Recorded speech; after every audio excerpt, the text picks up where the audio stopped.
ورحمۃ اللہ وبرکاتہ۔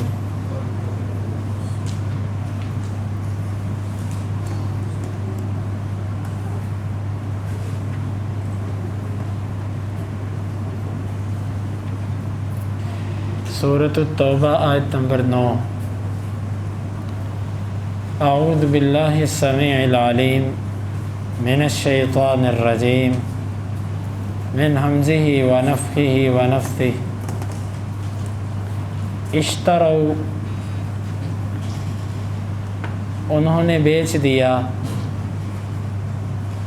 بآیات اللہ، اللہ تعالیٰ کی آیات کو، ثمنا قلیلا، بہت تھوڑی قیمت، فصدوا، پس انہوں نے روکا، عن سبیلہ، اس کے راستے سے، انہم، بے شک وہ، ساء، بہت برا ہے، ما، جو، کانوا، تھے وہ، یعملون، عمل کرتے،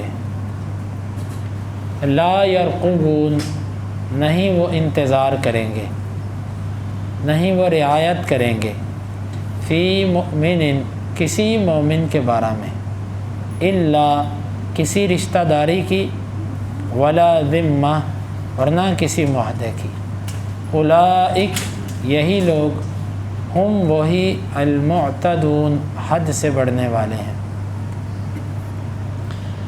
اشتروا بآیات اللہ ثمنا قلیلا، انہوں نے اللہ کی آیات کو تھوڑی قیمت کے بدلے میں بیچ دیا، فصدوا عن سبیلہ، پس انہوں نے اللہ کے رستے سے روکا، انہم ساء ما کانوا یعملون، یقیناً بہت برا ہے جو وہ عمل کر رہے ہیں، لا یرقبون فی مؤمن الا ولا ذمہ، نہیں وہ رعایت کریں گے کسی مومن میں، کسی رشتہ داری کی اور نہ کسی معاہدے کی، اولئک هم المعتدون، یہی لوگ ہیں جو حد سے بڑھنے والے ہیں۔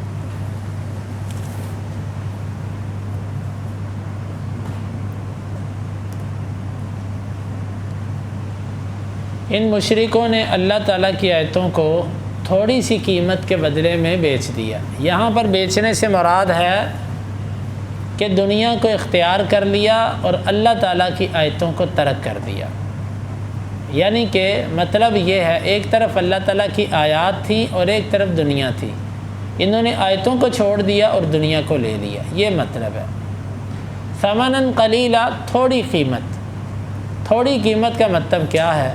کیا اگر وہ زیادہ قیمت میں بیچتے تو پھر ٹھیک تھا، بلکہ الدنیا بحذافیرہا قلیل، دنیا ساری کی ساری یہ قلیل ہے۔ اللہ تعالیٰ نے فرمایا قل متاع الدنیا قلیل، آپ کہہ دو دنیا کا سامان، دنیا کا فائدہ بہت قلیل ہے، بہت تھوڑا ہے۔ تو یہ یہاں پر جو اللہ تعالیٰ نے فرمایا کہ تھوڑی قیمت کے بدلے میں، مطلب کسی کو اللہ کے ایک حکم کے مقابلے میں پوری دنیا مل جائے اور دنیا کے اندر جو کچھ ہے وہ مل جائے، زمین و آسمان مل جائیں، سب کچھ اس کو مل جائے، لیکن اللہ کے ایک حکم کے مقابلے میں یہ قلیل ہے، کیونکہ قیامت کا جو ایک دن ہے نا وہ 50,000 سال کے برابر ہے، ایک دن، اور اس کے بعد جو جنت کی زندگی ہے اس کا تو حساب ہی نہیں۔ تو اس میں جب جائیں گے نا یہ لوگ تو کہیں گے کہ لبثنا یوما او بعد یوم، ہم ایک دن یا دن کا کچھ حصہ ٹھہرے ہیں۔ اللہ تعالیٰ فرمائیں گے ان لبثتم الا قلیلا لو انکم کنتم تعلمون، یقیناً تم بہت تھوڑا ٹھہرے ہو دنیا میں، کاش کہ تمہیں پتہ چل جاتا۔ تو یہ دنیا کی جو عمر ہے، آپ دیکھ لیں دنیا کو بنے ہوئے 50,000 سال نہیں ہوئے، دنیا کو بنے ہوئے 50,000 سال نہیں ہوئے، تو قیامت کی جو ایک دن کی مقدار ہے وہ 50,000 سال کے برابر ہے۔ تو معلوم ہوتا ہے کہ دنیا کی زیادہ سے زیادہ جو تاریخ بیان کی جاتی ہے نا، مؤرخین جو بیان کرتے ہیں، حقیقت اللہ تعالیٰ کو معلوم ہے، مؤرخین کے مطابق دنیا کی عمر تقریباً 7,000 سال ہے، حقیقت تو اللہ تعالیٰ جانتا ہے، لیکن وہ آدم علیہ السلام کا جو ایک اندازہ وہ بیان کرتے ہیں کہ آدم علیہ السلام کے بعد جو انسانیت گزری ممکن ہے اس سے زیادہ ہو، لیکن عام طور پر وہ 7,000 یا 8,000 سال اتنے بیان کرتے ہیں دنیا کی مدت۔ چلیں 10 صحیح، 20 صحیح، 30 صحیح، لیکن 50,000 سال کا ایک دن، تو یہ دنیا قلیل ہے اللہ کے ایک حکم کے مقابلے میں۔ تو اب یہاں پر اندازہ کریں، میں اور آپ اپنا جائزہ لیں۔ میں اگر تھوڑے سے ایک گاہک کی خاطر اگر ایک فرض نماز با جماعت چھوڑ دیتا ہوں، تو میں نے ایک قلیل چیز کی خاطر اللہ تعالیٰ کے بہت بڑے حکم کو ترک کر دیا۔ نماز تو میں پڑھ لوں گا، یقیناً مجھے اجر ملے گا، لیکن جو 27 کو میں نے ضائع کر دیا، جو 27 کا اجر میرے سے چھوٹ گیا، اس کا کیا بنے گا؟ قلیل کی خاطر، متاع قلیل کی خاطر اکثر ہم کہتے ہیں کہ چلے دنیا داری ہے ابھی کر لو کوئی بات نہیں، چلو بچوں کی خوشی ہے ایسا کر لو کوئی بات نہیں، چلو دنیا داری ہے دنیا میں رکھ رکھا بھی ہوتا ہے یہ کر لو کوئی بات نہیں۔ قل متاع الدنیا قلیل، دنیا قلیل ہے قلیل۔ تو قلیل کے لیے آپ اللہ تعالیٰ کے کسی حکم کو اگر قربان کرتے ہیں تو یہ کسی مسلمان کو زیب نہیں دیتا۔ تو بھائیو، ہمیں چاہیے کہ ہم اپنی تجارت، اپنے ہر معاملے کے اندر اس چیز کا خیال کریں کہ متاع قلیل کی خاطر ہم اللہ کے حکموں کو ترک نہ کر دیں، تھوڑے سے فائدے کی خاطر اللہ کی بات کو نہ چھوڑ دیں۔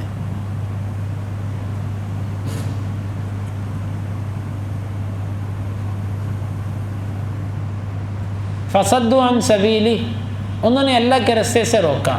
اللہ کے رستے سے روکنے کی دو صورتیں ہوتی ہیں، ایک ہوتا ہے طاقت سے روکنا، کسی کو زبردستی منع کیا جائے کہ خبردار تم نے یہ کام نہیں کرنا۔ دوسری صورت یہ ہوتی ہے کہ لوگوں کو ایسے شکوک و شبہات پیدا کیے جائیں، لوگوں کا ایسا ذہن خراب کیا جائے، ان کو ایسا غلط رستوں پر چلایا جائے کہ وہ دین سے دور ہو جائیں۔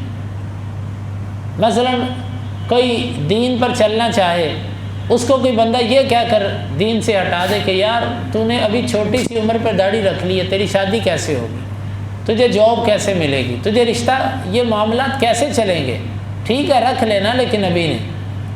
یا اسی طرح کسی بندے کو یہ کہا جائے کہ تو اگر سودی بینک میں پیسے نکلوا لیتا ہے تو کیا کرے گا بعد میں، پیسے تیرے ضائع ہو جائیں گے، کھائے جائیں گے، اس لیے بہتر ہے رقم تو سیو ہے نا تیری۔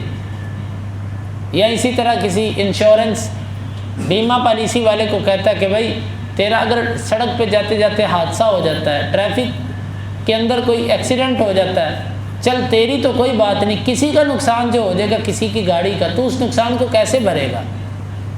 تو اپنا انشورنس کروا تاکہ اگر کوئی ایسا حادثہ ہوتا ہے تو اس سے پیسے لگا دینا، کمپنی پیسے لگائے گی، تجھے کیا لگے گا اس سے؟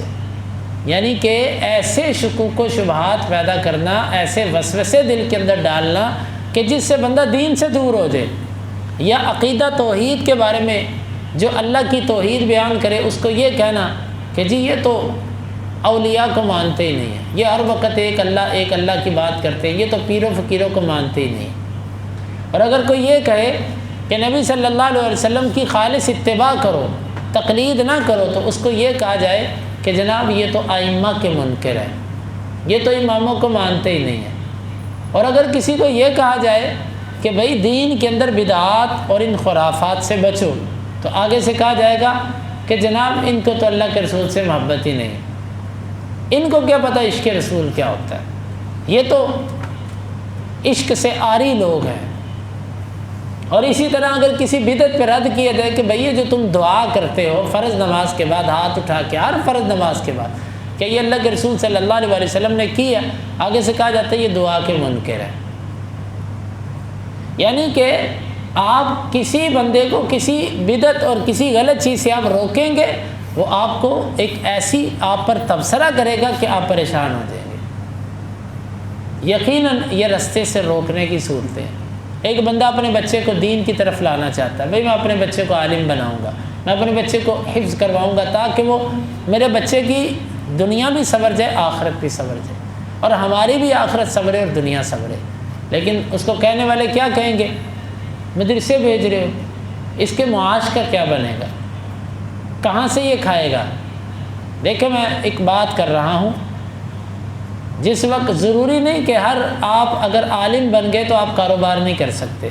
سارے محدثین علماء بھی تھے، حدیثیں جمع بھی کیا کرتے تھے، جس علاقے میں پڑھنے جاتے تھے وہاں پر ساتھ ساتھ بزنس کر لیا کرتے تھے، کاروبار کرتے تھے، تجارت کر لی. سارے محدثین ایسے تھے، سارے علماء ایسے تھے. یہ تو ابھی کچھ عرصے سے یہ ایک ٹرینڈ چلا کہ مسجد کے اندر قاری صاحب نمازیں پڑھا کر بیٹھ جاتے ہیں. پہلے تو ایسے نہیں تھا. مسجد کے اندر نمازیں پڑھائی اکثر اللہ کے لیے ہوتا تھا، بعد میں نماز پڑھانے کے بعد باہر نکل گئے، کوئی نہ کوئی مزدوری کر کے خرچہ پورا کر لیا. شیخ نذیر حسین محدث دہلوی استاذ جو کہ محدثین تھے، ان کا جو طریقہ تھا وہ حدیث پڑھایا کرتے تھے، پورا ہندوستان ان کا شاگرد ہے. لیکن جب فارغ ہوتے تھے تو ریلوے اسٹیشن پہ جا کے کلی بن کے لوگوں کا سامان اٹھایا کرتے تھے. تو یہ اللہ کے راستے سے روکنے کے لیے لوگ یہ بھی وسوسے پیدا کرتے ہیں کہ جی آپ کا بچہ مولوی بن کے کیا کرے گا. بھئی عالم اس نے بننا اپنی آخرت سنوارنے کے لیے، لیکن ساتھ ساتھ کاروبار کرے. اپنا جو فارغ وقت ہے وہ سونے سے، لیٹنے سے، فضول ضائع کرنے سے بہتر ہے کہ وہ کوئی نہ کوئی چھوٹا موٹا کام کر لے، اللہ تعالیٰ اس کو دے گا. تو دو معنی ہو گئے اللہ کے راستے سے روکنے کے. ایک یہ ہے کہ لوگوں کو طاقت سے روکا جائے، خبردار کوئی دین کی طرف نہ جائے. دوسرا یہ ہے کہ لوگوں کو ایسے وسوسے ذہن میں ڈالے جائیں، ایسا متنفر کیا جائے، ایسی شرارت کی جائے کہ لوگ دین سے دور ہو جائیں. یہ بھی اللہ کے راستے سے روکنا ہے. ہم اس چیز کا خیال کریں کہ کہیں ہم اس صورت میں ان صورتوں میں سے کسی صورت میں تو نہیں آتے. انہم ساء ما کانوا یعملون، بڑا برا ہے جو یہ عمل کر رہے ہیں. لا یرقبون فی مؤمن الا ولا ذمہ. پھر اللہ تعالیٰ نے فرمایا کہ یہ منافق اور یہ کافر ایسے لوگ ہیں کسی مومن کے ساتھ نہ رشتہ داری کا پاس کریں گے اور نہ کسی معاہدے کا پاس کریں گے. بھائیو آج بھی اللہ تعالیٰ کی آیتیں ہمیں بول بول کر کہتی ہیں کہ جن کافروں سے تم دوستی کی امیدیں رکھتے ہو، جن سے تم وفا کے طلبگار نظر آتے ہو، ان کے اندر وفا نہیں ہے. جس دن ان کا مطلب تم سے پورا ہو گیا، نہ وہ تمہارے لیے کسی رشتہ داری کا خیال کریں گے اور نہ وہ کسی قسم کے معاہدے کی پاسداری کریں گے. دیکھو ان کا جب دل کرتا وہ معاہدے توڑ دیتے ہیں. ہمارے مسلمان اسی بات پہ جی ہم نے ان سے معاہدہ کیا ہوا ہے، ہم نے ان سے معاہدہ کیا ہوا ہے. کون سا کافر اپنے معاہدے پر قائم ہے؟ ہر ایک نے اپنے مطلب کی خاطر موقع آنے پر اپنے معاہدے کو توڑا ہے. اور مسلمانوں نے کیا کر لیا اس کا؟ صرف اسی بات پہ کہ جی ہمارا ان سے معاہدہ ہے. ابھی بھی دل دکھتا میرا ایسی باتیں دیکھ کر سن کر. جنگ بندی ہو گئی جی، فلسطین کے اندر جنگ بندی ہوئی، اور جو مسلمان شہید ہو گئے ان کا کیا بنا؟ جو عمارتیں مسمار ہو گئیں اس کا کیا بنا؟ جو سینکڑوں گھر جو ختم ہو گئے، جو خاندان بے گھر ہو گئے، ان کا کیا بنا؟ صلح ہو گئی. اتنا سستا مسلمان کا خون. صلح ان اصولوں پر ہوتی ہے کہ ایک بدماش بدماشی کرے، وہ قتل کرے، مارے، اور جب مار مار کے اس کو یہ ڈر ہو کہ میرے سے کوئی بدلہ لے گا، وہ کہ چلو صلح کر لیتے ہیں. یہ صلح ہوتی ہے. یہ کافر، اللہ کا قرآن ہمیں کہتا ہے کہ لا یرقبون فی مؤمن الا ولا ذمہ. یہ آپ کے بارے میں نہ کسی معاہدے کا پاس کریں گے، نہ کسی رشتہ داری کا خیال کریں گے. بس ہمیں قرآن یہ سبق دیتا ہے کہ ان کے جال سے بچو. اور بھائیو ان باتوں کا مقصد کیا ہے کہ جب وہ آپ کے لیے مخلص نہیں تو ان کی پالیسیاں، ان کی طرف سے آنے والی NGOs، یہ سب کی سب کوئی فلاح انسانیت کے کام کے لیے نہیں آئیں. یہ تمہیں تمہارے دین سے دور کرنے کے لیے آئیں.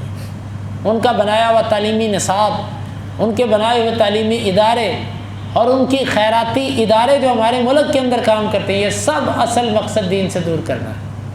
آپ کو کیا پتا کہ آپ کے میڈیا پر کتنا پیسہ وہ خرچ کر رہے ہیں کہ ایسے ڈرامے بناؤ، ایسی فلمیں بناؤ کہ غیر محسوس انداز سے ان کے دین سے متنفر کرو. ایسے کارٹون بناؤ، ایسی گیمز بناؤ کہ مسلمانوں کے دلوں میں ان کی جو شعائر اللہ ہے اس کا تقدس ختم ہو جائے. ہمیں کیا پتہ؟ لا یرقبون فی مؤمن الا ولا ذمہ، ہمارا کام یہ ہے کہ ہم ان سے محتاط ہو کے جئیں۔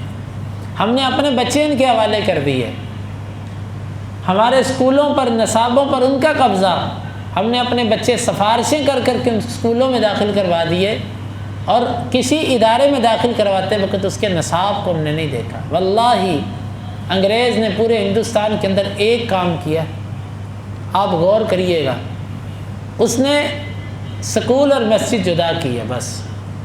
پہلے کیا تھا آپ کو معلوم ہوگا کہ مسجد کے اندر ہی مکتب ہوتا تھا، مسجد کے اندر مدرسہ ہوتا تھا جس میں سب کچھ پڑھایا جاتا تھا۔ انگریز نے کام یہ کیا، اس نے سکول اور مسجد کا رستہ جدا کیا۔ جدا کرنے کے بعد پھر سکول کا نصاب اس نے اپنے ہاتھ میں لے لیا۔ آج تک جو ہم ایف اے بی اے اور ایم اے کی انگلش پڑھتے ہیں، یہ کہانیاں کب کی لکھی ہوئی ہیں؟ ان کہانیوں میں ہمارے لیے کیا اخلاقیات ہے، کیا سبق ہے ہمارے لیے ان کہانیوں؟ کیا اللہ کے نبی صلی اللہ علیہ وسلم کی سیرت میں ہمارے لیے کوئی سبق نہیں ہے؟ ہم اللہ کے نبی صلی اللہ علیہ وسلم کی سیرت کے چند پہلوؤں کا انگلش میں ترجمہ نہیں کر سکتے؟ آپ نے انگلش پڑھنی ہے نا، تو اللہ کے نبی صلی اللہ علیہ وسلم کی سیرت کا انگلش میں ترجمہ نہیں ہو سکتا۔ صحابہ کرام اور اسلامی جرنیلوں کے واقعات اور اسلام کے جو اتنے شعراء اور ادباء اور اتنے فلسفی اور اتنے ذہین قسم کے لوگ گزرے ہیں، کیا ان کی باتوں کو انگلش میں اس کا ترجمہ نہیں کیا جا سکتا؟ ہم اپنے بچوں کو وہ نہیں پڑھا سکتے؟ لیکن افسوس آج تک یہ کام نہیں ہو سکا اور نہیں ہوگا، کیونکہ نصاب ہمارے ہاتھوں سے نہیں بنتا، نصاب کہیں اور سے بن کے آ رہا ہے۔ بھائیو غور کیجئے، یہ وہ لوگ جو آپ کے بارے میں کسی معاہدے کے پاس نہیں کرتے، وہ آپ کے بچوں کو کیا خالص تعلیم دیں گے؟ یقیناً وہ آپ کے بچوں کو بھی، آج آپ دیکھ رہے ہیں نا کہ آئے دن یونیورسٹی کے اندر اور کالجز کے اندر کیا کیا خبریں آتی ہیں، کیا کیا حیا سوز اور کیا کیا فحاشی اور بے حیائی کے مناظر دیکھنے کو ملتے ہیں۔ یہ سب ان کی تعلیم کے اثرات ہیں۔ بہرحال یہ ایک الگ موضوع ہے۔ لا يرقبون فی مؤمن الا ولا ذمہ واولئک هم المعتدون۔ اللہ تعالیٰ نے فرمایا کہ یہ حد سے بڑھ جانے والے ہیں۔ اللہ نے جو حدیں قائم کی ہیں نا، یہ ان حدوں کو تجاوز کر جانے والے ہیں۔ اللہ تعالیٰ سے دعا ہے کہ اللہ تعالیٰ ہمیں ان آیات کو سمجھنے کی اور عمل کی توفیق عطا فرمائے۔